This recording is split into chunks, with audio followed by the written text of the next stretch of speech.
This head is a head of Mussolini, sculpted, made by the architect and sculptor Giandante X.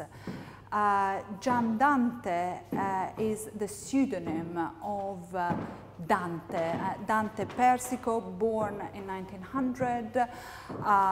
He was a sculptor, an architect, but also a poet and a philosopher.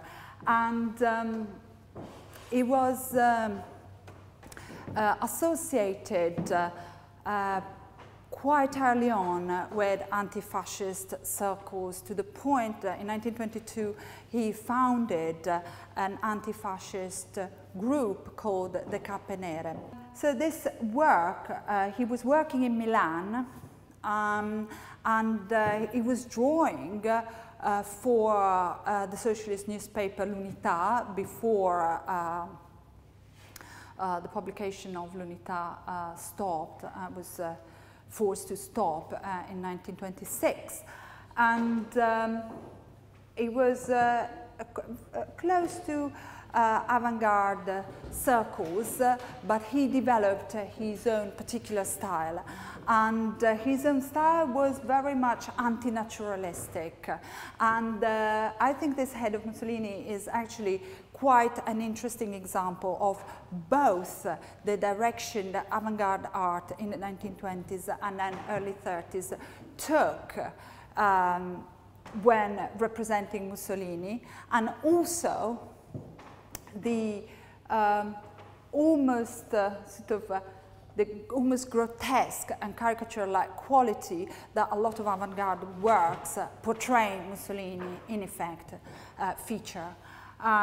This is bronze, and it has the typical feature of the representations of Mussolini by the avant-garde. He's portrayed with a helmet, which is quite striking for a 1924 portrait.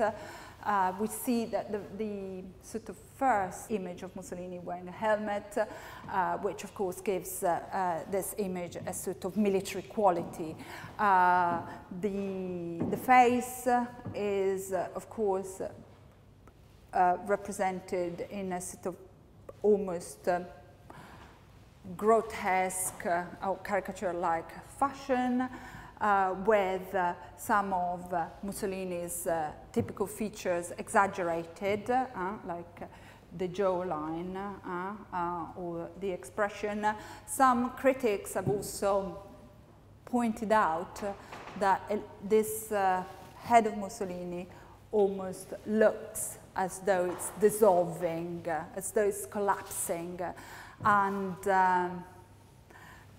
And so it is difficult in a way to establish whether this is, you know, a representation, an avant-garde representation of Mussolini, or a critique of Mussolini, or if it is a representation of Mussolini's head and his warlike qualities. Certainly there is an element in the visual representation of this head of the Duce that points towards a critique